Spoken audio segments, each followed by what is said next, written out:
Hey, it's Randy Moss, and today I wanted to talk about what to do after a binge. So it's not the most encouraging video, right? It's not the one that you want to be looking up.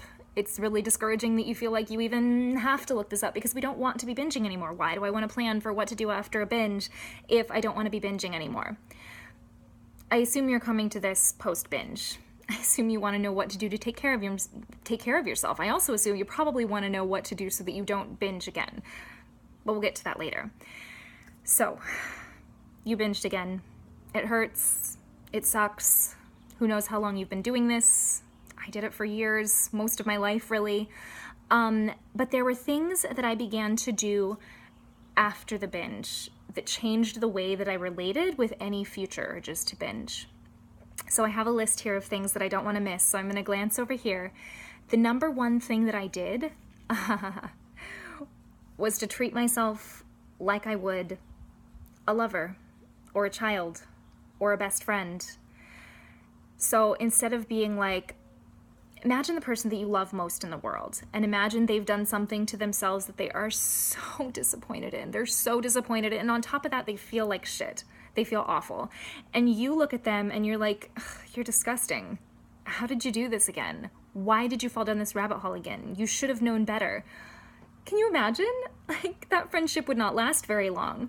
But essentially, we are in relationship with our bodies, and our bodies can't go anywhere, and our experiences in our bodies are hearing those things. We are turning around and looking at ourselves and saying, you're disgusting. How could you have done this again? You should have known better. What's wrong with you? You're fat. You're this, you're that. You're out of control. You have no willpower.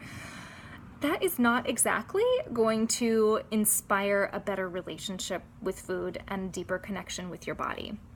So what would you say to that friend? Say it's your friend that's experiencing the binge eating. What would you say to her? And this is not, by the way, going to be something where it's like you're babying yourself, so you're just going to do it all over again. We do need to baby ourselves a little bit. A little bit. There's room for discipline. There's room for tough love. This is not the time. This is not the time. So speak to yourself the way that you would a lover, a child, a best friend. Number 2, promise yourself that you're not going to start over. So from this moment on, if you feel like you have messed up royally, don't make this your starting point. Every time we promise ourselves we're going to start over, it's kind of like everything we've done up until this point was a waste of time. We've been doing it all wrong, or once we screwed up, it was so bad that we have to wipe the slates clean. No, just pick up exactly where you are. Get back into your body, start listening, be kind. You didn't fall off of any wagons. You're in the exact right place. So no more starting over on your diet. Fuck the diet. No more starting over. Be exactly where you're at, because that is what, like, the number one thing that's going to be required of you to heal binge eating. Be exactly where you're at. Number 3, take a deeper look. So we tend to think that our bodies, especially if we're binge eaters, have betrayed us in some way, or that there's something wrong with us. But every binge, everything that your body does, every urge, everything is there for you. It's there in support of you. It's a message alerting you. It's asking you to look deeper. So if we stop looking at these things as sabotage, even when we follow through on the urge, say you didn't listen to the message, you followed through on the urge, you binged, whatever, there was something there. So you're post-binge, you're full, maybe you feel nauseous, but sit down with a journal and think of every way that this binge was here for you. So as I was going through this process, some of the things that binge eating was showing me was I was controlling too tightly. I was controlling too tightly on my diet, and there was a rebound effect. I was controlling too tightly on the way that I needed to look, and there was a rebound effect.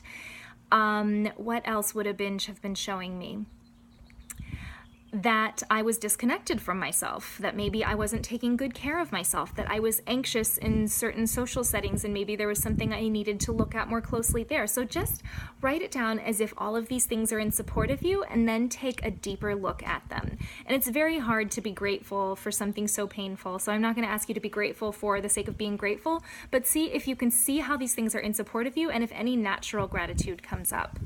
So those are my top 3 things to do after a binge. See if you can get through those, forgive yourself the best you can, and see how that affects the next time a binge urge comes on. Take care of yourselves. Bye.